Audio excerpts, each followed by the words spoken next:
تنقہ عظیم بادشاہ شیخ طریقت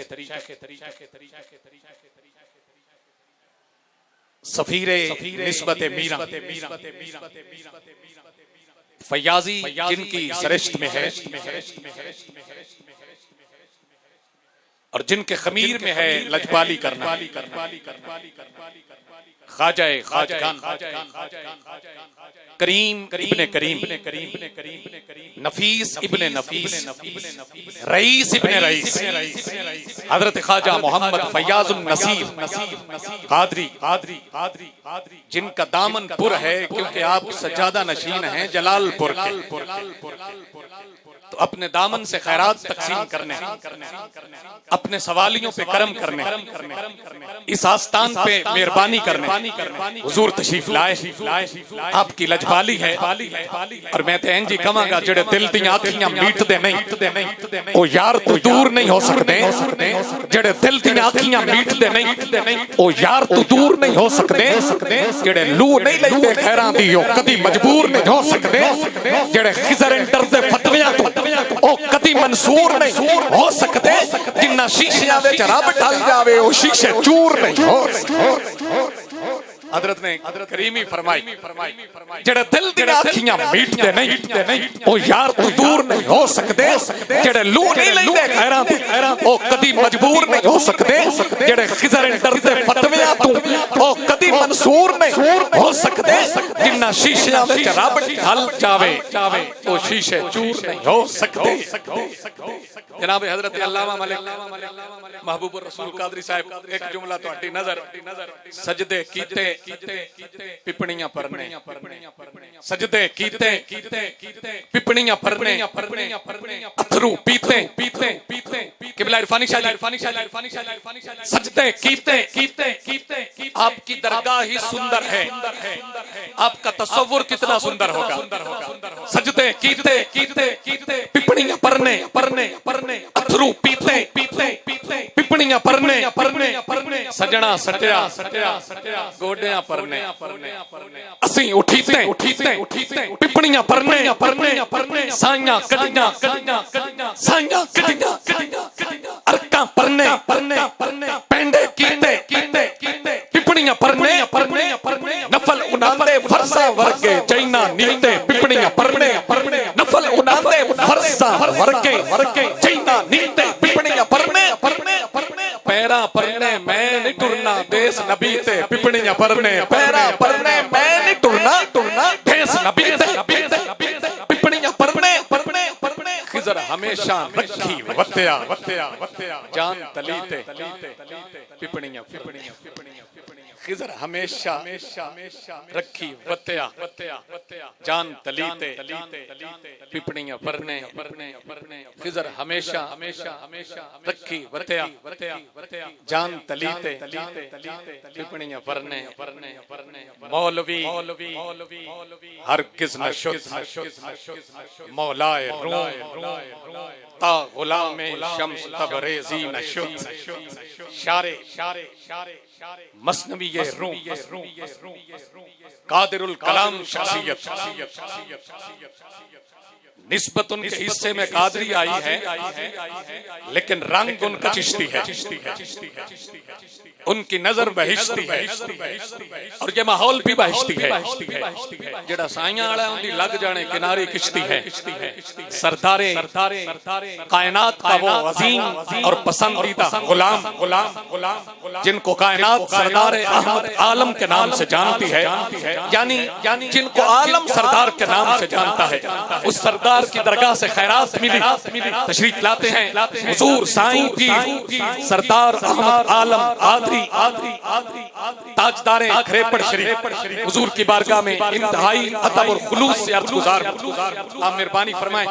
اور اپنے خوبصورت ملفوظات سے نوازیں۔ الحمد لولیہ والصلاة علی نبیہ وعلى آلہ وصحابہ المتأدبین بآدابہ، اما بعد فقد قال اللہ تبارک و تعالی فی القرآن المجید والفرقان الحمید اعوذ باللہ من الشیطان الرجیم بسم اللہ الرحمن الرحیم۔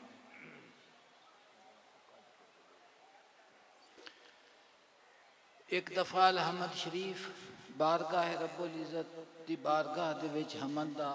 تحفہ پیش کرو اور اس تو بعد حضور صلی اللہ علیہ وسلم دی ذات اقدس تے درود پاک دے ہدیہ پیش کرو۔ اعوذ باللہ الشیطان الرجیم بسم اللہ الرحمن الرحیم۔ الحمدللہ رب اللہ الشیطان الرجیم بسم اللہ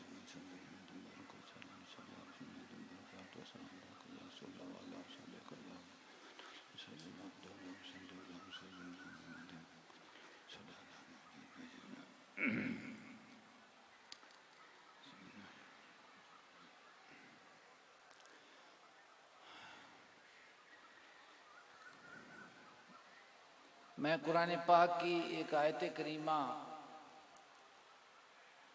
پڑھنے کا شرف حاصل کرتا ہوں، ذرا غور سے سننا۔ اعوذ باللہ من الشیطان الرجیم بسم اللہ الرحمن الرحیم۔ الذین تتوفاہم الملائکۃ طیبین۔ اللہ تبارک و تعالیٰ نے قرآن پاک میں ارشاد فرمایا ہے کہ وہ لوگ جس وقت ان کی جانوں کو قبض کیا جاتا ہے تو طیبین وہ خوش ہوتے ہیں۔ بہت ہی عزتوں کے مالک صاحبزادہ قمر سلیمان سجادہ نشین اور صاحبزادگان والا شہم اور جملہ سجادہ نشین حضرات اور علماء محبوب رسول صاحب، میں سب کو ہدیہ تبریک پیش کرتا ہوں۔ میں کوئی اتنا مقرر نہیں ہوں، اس لیے بات آگے پیچھے ہو رہی ہے، لیکن کوشش کروں گا کہ بات کو بیان کروں اور آپ توجہ دیں گے تو انشاءاللہ العزیز کچھ نہ کچھ کام بن جائے گا۔ تو جو قرآن پاک کی آیت کریمہ میں نے عرض کی ہے، اس میں اللہ تبارک و تعالیٰ نے ذکر فرمایا ہے کہ اس جہان سے جس وقت آدمی جاتا ہے، جس کو ہم موت سے تعبیر کرتے ہیں کہ فلانا مر گیا، لیکن جو اس جہان سے جا رہا ہوتا ہے اس کی کیفیت کو مالک کریم نے بیان فرمایا ہے کہ فرشتے اس کی جان نکالتے ہیں تو وہ اس حالت میں ہوتے ہیں کہ وہ منتظر بیٹھے ہیں، وہ خوش آمدید کہتے ہیں۔ تو اس آیت کریمہ میں آنے کا ذکر تو ہے، جانے کا ذکر تو ہے، لیکن آنے کا ذکر نہیں ہے۔ تو یقینی طور پر جو آدمی کسی جگہ سے جاتا ہے تو جس جگہ سے جا رہا ہے کہیں سے وہ آ بھی تو رہا ہے، آنے کے بعد جانا ہوتا ہے۔ تو آنے کا ذکر نہیں ہے، جانے کا ذکر ہے کہ ان کی کیفیت یہ ہوتی ہے کہ وہ اس جہان سے جاتے ہیں تو فرشتے ان کی جان نکالتے ہیں تو وہ خوش آمدید کہتے ہیں، خوش ہوتے ہیں۔ اور آنے کا ذکر میں آپ کو عرض کرتا ہوں کیونکہ یہ سلسلہ قادریہ کا میں خانہ ہے۔ ہمارے شیخ نے ارشاد فرمایا، اس کو سنیں، آنے کا ذکر بھی آپ کو سنیں۔ فرماتے ہیں زال ذکر تیرے دی لگی پرید چروکی،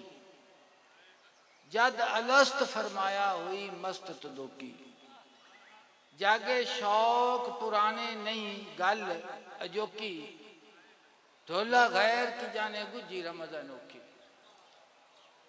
تو جس وقت یہ انسان کی تخلیق ہوئی ہے تو پہلا سوال ہے الستو بربکم، کیا میں تیرا رب نہیں ہوں؟ تو سب نے عرض کیا قالوا بلا، کہ تو ہمارا رب ہے، ربوبیت کا اقرار کیا۔ تو آئے یہاں کس لیے ہیں اور جانا کیا لے کر ہے؟ علامہ اقبال فرماتے ہیں در طلب کوش منندے مہ نو، کہ یہ دنیا طلب کی دنیا ہے۔ ہم اپنی زندگی کا مقصود صرف کھانا پینا، بچے، تربیت، کوٹھی، مکان، سواری، اس کو سمجھتے ہیں۔ تو یہ انسان کے جسم کی خواہشات ہیں اور جسم کا حصہ ہے۔ جو دل اور روح کا حصہ ہے وہ عرفان خدا بندی ہے، وہ قرب خدا بندی ہے۔ تو علامہ صاحب فرماتے ہیں در طلب کوش منند مہ نو، کہ یہ دنیا طلب کی دنیا ہے، کچھ لینے کی دنیا ہے، کچھ چاہنے کی دنیا ہے۔ فرماتے ہیں کہ در طلب کوش، اس طرح طلب کر کہ جس طرح پہلی رات کا چاند ہوتا ہے، منند مہ نو، وہ پہلی رات کا جو چاند ہوتا ہے اس کا نحیف و ناتواں جسم ہوتا ہے، بہت کم روشنی ہوتی ہے، بس نظر آتا ہے اور چند منٹوں کے بعد وہ غروب ہو جاتا ہے۔ تو فرماتے ہیں در طلب کوش منند مہ نو، دری نیلی فضا ہر دم فزوں شو، اس آسمان کے نیچے تیری جو طلب کی دنیا ہے وہ بڑی وسیع ہے، بڑی وسیع ہے، بڑی وسیع ہے۔ جو حاصل ہو جاتا ہے وہ محدود ہوتا ہے، اور جو طلب کرنا ہے، جس کی ذوق کے لیے تو آیا ہے، جس کو حاصل کرنے کے لیے ہے، وہ لامحدود ہے۔ تو فرماتے ہیں دری نیلی فضا ہر دم فزوں شو، کہ ہر سانس کے ساتھ ترقی کرتا چلا جا۔ مقام خیش اگر خواہی درین دیر، فرماتے ہیں اگر اپنا مقام تو پہچاننا چاہتا ہے کہ تجھ کو کس لیے پیدا کیا گیا ہے،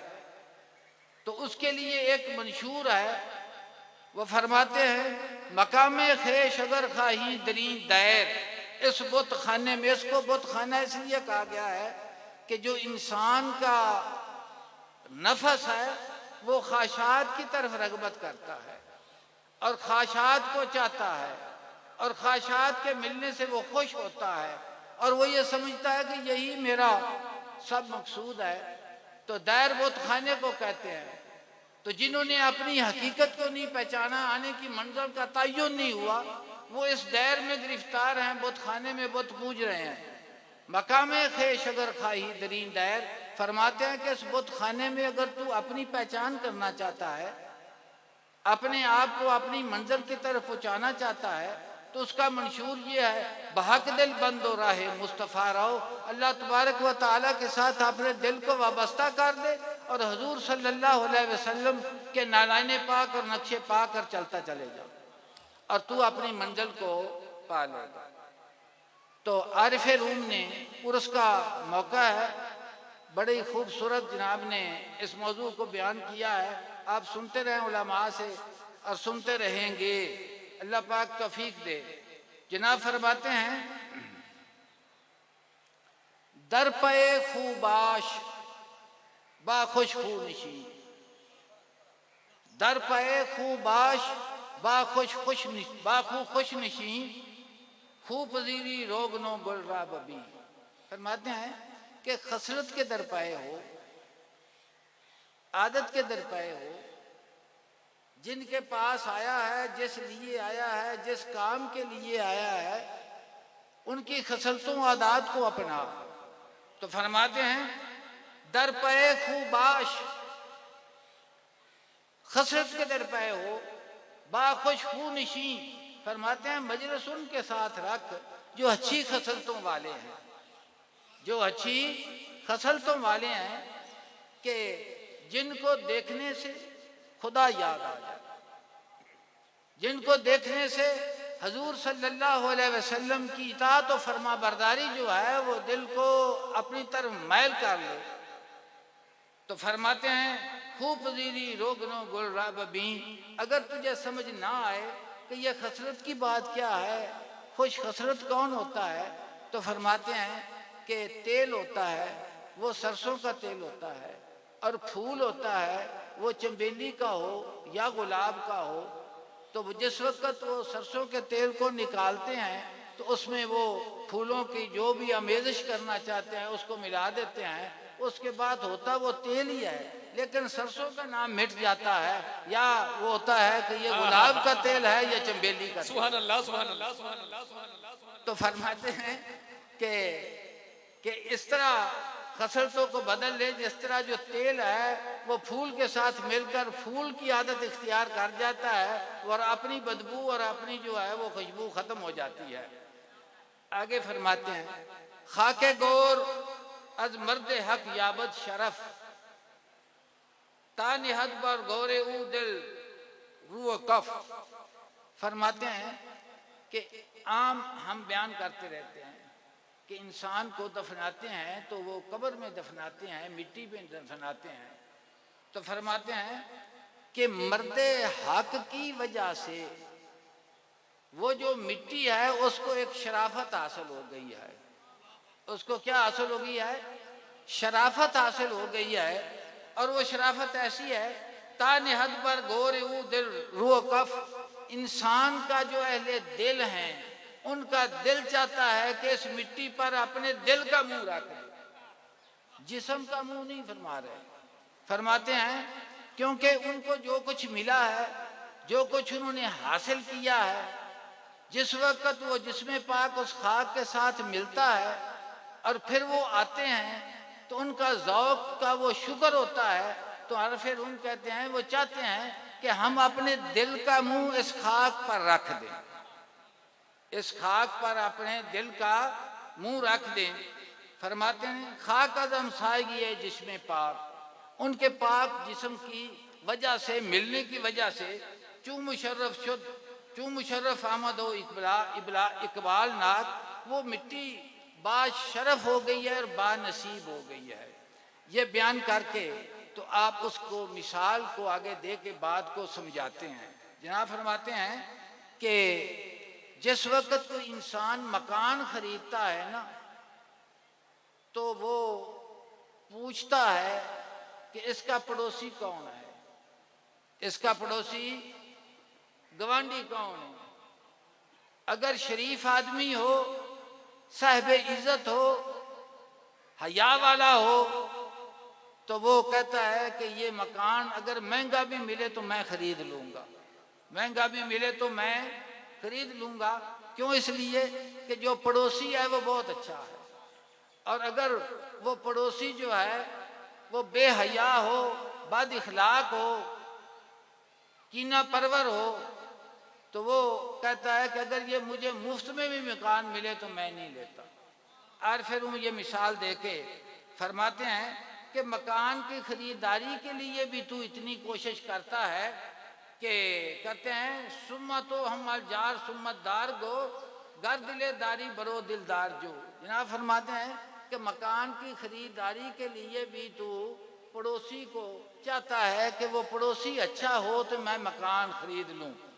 اس کے آگے فرماتے ہیں کہ دل ہے تیرا، تیرا دل ہے جس کو اللہ تبارک و تعالیٰ نے فرمایا یوم لا ینفع مال ولا بنون الا من اتى الله بقلب سلیم، کہ جس دن نہ مال کو نفع دے گا تجھے اور نہ تیرے بیٹے نفع دیں گے، تجھے نفع دے گا تو قلب سلیم نفع دے گا،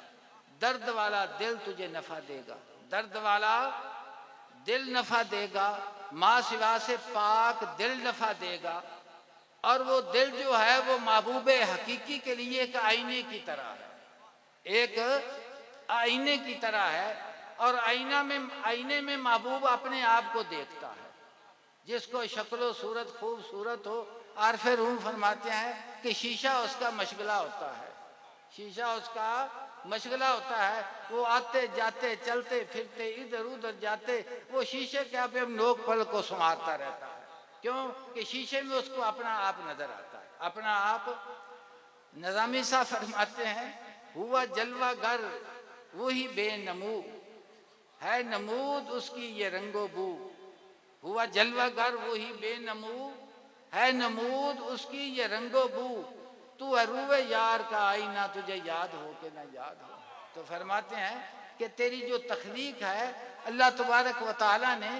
قلب سلیم پسند فرمایا ہے، کہ جس دل میں نہ کوئی ماں سوا ہے، کوئی چیز موجود نہیں ہے۔ اور عارف روح فرماتے ہیں کہ قلب مومن 6 نقرہ شیشہ ہے، اور اللہ تبارک و تعالی ہر طرف 6 جہتوں میں دیکھتا ہے کہ دل میں میرے سوا کوئی اور موجود تو نہیں ہے۔ ایک بات میں وضاحت کے ساتھ بیان کر دوں، کوئی آدمی اگر یہ چاہے کہ میرا دل جو ہے وہ ماں سوا سے پاک ہو جائے، قلب سلیم ہو جائے، سوز گداز سے بھر جائے، یہ دل کی جو صفائی ہے، دل کا جو تزکیہ ہے، وہ دست رسالت کے بغیر نہیں ہو سکتا۔ دست رسالت کے بغیر یہ وہم کسی کو اگر ہو کہ میں خود اس کی صفائی کروں گا، یہ صفائی ہو ہی نہیں سکتی۔ یزکی میرے رب نے میرے رسول پاک کو فرمایا۔ اور حضور سیدنا غوث اعظم رضی اللہ تعالیٰ عنہ فرماتے ہیں کہ تو بارگاہ رسالت میں، بارگاہ الوہیت میں اس طرح حاضر ہو کہ تیرا ہاتھ جو ہے وہ دست رسالت میں ہو۔ تیرا ہاتھ کس میں ہو؟ دست رسالت میں ہو، اور تو دست رسالت کے سامنے اس طرح ہو کہ جس طرح بچہ دائی کے سامنے ہوتا ہے۔ وہ دائی اس کی تزئین کرتی ہے، غسل دیتی ہے، کپڑے پہناتی ہے، اس کی آنکھوں میں وہ سرما کاجل لگاتی ہیں اور پھر پیش کرتے ہیں۔ تو فرماتے ہیں کہ بارگاہ ربوبیت میں تو اس وقت پیش ہون کے قابل ہوگا جب دست رسالت تیرا تزکیہ کرے گا۔ اگر دست رسالت تیرا تزکیہ نہ کرے تو تو کبھی بھی، حضرت فرما رہے تھے کہ ہمارا مزاج چشتی ہے، میرے حضور نے فرمایا درد سوز ہے بندگی عاشقاں دی، جس دا بے حساب ثواب بیلی۔ درد سوز ہے بندگی عاشقاں دی، جس دا بے حساب ثواب بیلی۔ اللہ پاک اپنی رحمت سے سب کو درد سوز نصیب فرمائے۔ آگے مولانا روم نے اس پر ارشاد فرمایا ہے، وہ مضمون مختصر بھی ہے، تھوڑا بھی ہے، میں آپ کو بیان کرتا ہوں اور آپ اس کو، میری بات کو سنیں مولانا کی، اور اس پر پھر غور کریں کہ یہ بات سچی ہے، یہ حقیقت پر مبنی ہے کہ ویسے ہی بات کہہ دی گئی ہے۔ تو جناب فرماتے ہیں کہ خاک او ہم سیرت جامع شود، کہ اس قبر کی جو مٹی ہے نا، وہ روح کی خصلت اختیار کر جاتی ہے۔ سرمہ چشم عزیزہ میں شود،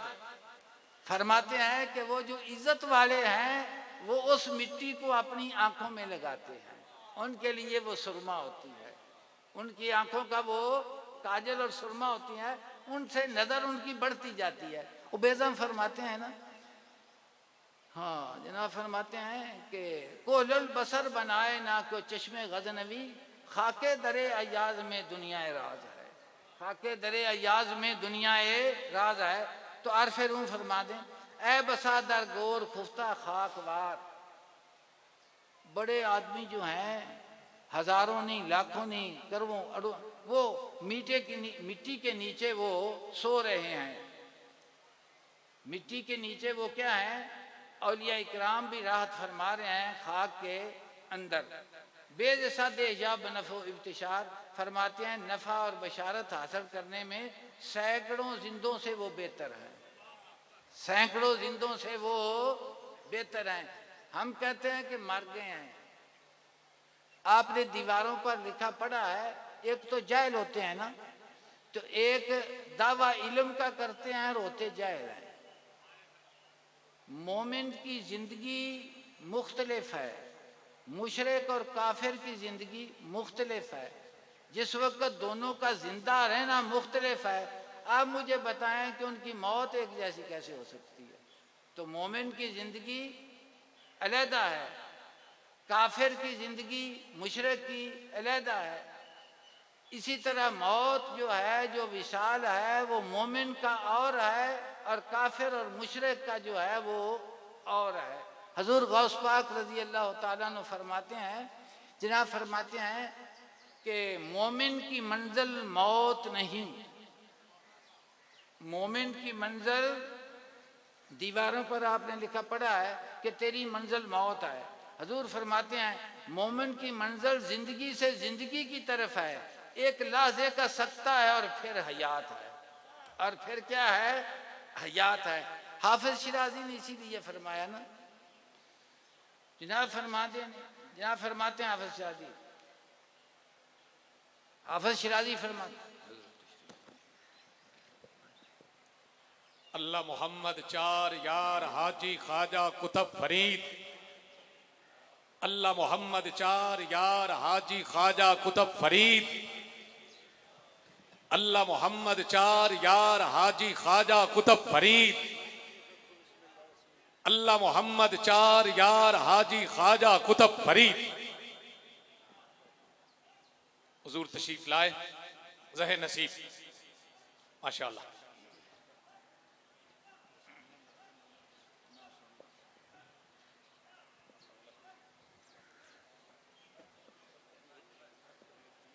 آمین پورا فرما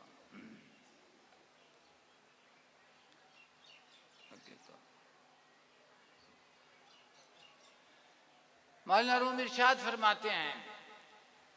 سایہ بود و خاکش سایہ مند، اس مرد حق کا جو سایہ تھا، جو وجود تھا وہ سایہ تھا، اور جس وقت اس نے انتقال فرمایا ہے تو جس جگہ پر وہ اب گیا ہے وہ مٹی بھی سایہ کی طرح ہے۔ فرماتے ہیں 100,000 زندہ در سایہ و اند، کہ ہزاروں زندہ اس سائے کے نیچے بیٹھے ہوئے ہیں۔ اگر آپ نے اس چیز کا مشاہدہ کرنا ہو تو بزرگان دین، اولیاء اکرام، متقدمین، ان کے مزارات مقدسہ پر دیکھو کہ ہزاروں لوگ ہیں کہ وہ طالب علم پڑھتے ہیں، مزدور مزدوری کرتا ہے، مفلس غریب جو ہے وہ اس جگہ پر آ کر رہتا ہے، اور وہ کھانا اس جگہ سے کھاتے ہیں، اور کوئی کسی پر احسان نہیں جتاتا، کوئی کسی پر احسان جس جگہ پر بھی آپ جا کر دیکھیں، حضرت داتا صاحب جا کر دیکھ لیں، حضور پاک پتن جا کر دیکھ لیں، حضور سائیں قطب الاقطاب کے مزار مقدس پر جا کر دیکھ لیں، جس جگہ پر بھی لنگر خانے موجود ہیں، جس جگہ پر بھی اللہ تبارک و تعالیٰ کی محبت لینے والے لوگ موجود ہیں، رہتے ہیں، تو عارف روم فرماتے ہیں کہ ان کو مردہ کہتے ہو جو زندوں کے لیے سایہ بنا بیٹھا ہے، اگر وہ زندہ نہیں تو اس کا سایہ کس طرح ہے؟ تو فرماتے ہیں کہ وہ زندگی ایسی رکھتا ہے جس کا تمہیں حافظ شیرازی فرماتے ہیں، حضرت قطب صاحب کی نظر کرتا ہوں، جناب فرماتے ماں در پیالہ عکس رخ یار دیدہ ہیں، ماں در پیالہ عکس رخ یار دیدہ ہیں، اے بے خبر سے لذت شرب دوام ماں۔ عارف روم فرماتے ہیں کہ یہ تیرا وجود جو ہے یہ بھی ایک پیالے کی طرح ہے، اس میں بھی کچھ غیب سے آ رہا ہے، اور یہ کائنات جو ہے یہ بھی ایک پیالے کی طرح ہے، اور اس میں بھی کچھ موجود ہے۔ تو فرماتے ہیں مادر پیالہ عکس رخ یار دیدہ ہے، میں نے اپنے اندر بھی اور اپنے باہر بھی اپنے محبوب کا عکس دیکھا ہے، اے بے خبر دے لذت شرب دوام ماں، تو میری ہمیشہ شراب پینے کی لذت سے بے خبر ہے۔ فرماتے ہیں بعد از وفات تربت ماں در زمین مجو، میرے مرنے کے بعد میری مزار مٹی میں تلاش نہ کر، در سینہ ہائے مردم عارف مزار ماں، میں لوگوں کے دلوں میں رہتا ہوں، اور میری قبر کو اگر تجھے مجھے تلاش کرنا ہے تو ان کے دلوں میں تلاش کر۔ ہرگز نہ میرے داں کے دل زندہ شد با عشق، سب تست بر جرید آئے عالم دوام ماں، کہ جو کسی کا ہو کر ہو گیا وہ اسی کا ہی ہو کر ہو گیا۔ واہ! تو فرماتے ہیں ہرگز نہ میرے داں کے دل زندہ شد با عشق، جس کے دل کو اللہ تبارک و تعالی کی محبت اور عشق نے زندہ کر دیا ہے، فرماتے ہیں وہ کبھی بھی ہمیشگی کے دفتر پر اس کا نام لکھا گیا ہے، وہ کبھی بھی مردہ نہیں ہوتا۔ آخر میں ایک شعر اجازت چاہتا ہوں، بہت ٹوٹی پھوٹی الفاظ ہیں، انہوں نے فرمایا میں نے بیان کر دیے ہیں اور کوئی مقرر بھی نہیں ہوں۔ تو فرماتے ہیں تیرا عشق میری فطرت، تیرا عشق میری، تیرا حسن میری حیرت، تیرا حسن میری، میرے رب نے فرمایا کئی من آیات فی السماوات والارض یمرون علیہا وہم عنہا معرضون، میری کتنی نشانی ہیں دنیا میں، تو چلتا پھرتا دیکھتا ہے اور اپنے چہرے کو اس سے اٹھا کر دیکھتا ہے۔ تو فرماتے ہیں تیرا عشق میری فطرت، تیرا حسن میری حیرت، میں ازل سے لے کے آیا ہوں مزاج عاشقانہ۔ اللہ تبارک و تعالی سب کو اور مجھے بھی اپنی محبت و الفت نصیب فرمائے، حضور صلی اللہ علیہ وسلم کا ادب نصیب فرمائے، احترام کی توفیق عطا فرمائے، اور بزرگان دین کے جو اقوال ہیں، جو ان کی تعلیم ہے، ان کو سمجھنے کی توفیق عطا فرمائے، اور اس بات پر دل کو لگانے کی توفیق دے جس کے لیے اللہ تبارک و تعالی نے ہمیں پیدا کیا ہے۔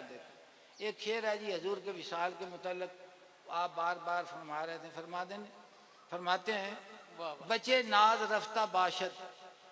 بچے ناز رفتہ باشد، ز جہان نیاز مندے سبحان اللہ بوقت جہاں سپردن بسرش رسیدہ باشی، اللہ کہ کتنے ناز و ادا سے وہ نیاز مند اس جہان سے گیا ہے کہ اپنی جان سپرد کرنے کے وقت پاؤں سے ٹر کر نہیں چلا نہیں گیا، وہ سر کے بل گیا۔ اللہ اکبر سبحان اللہ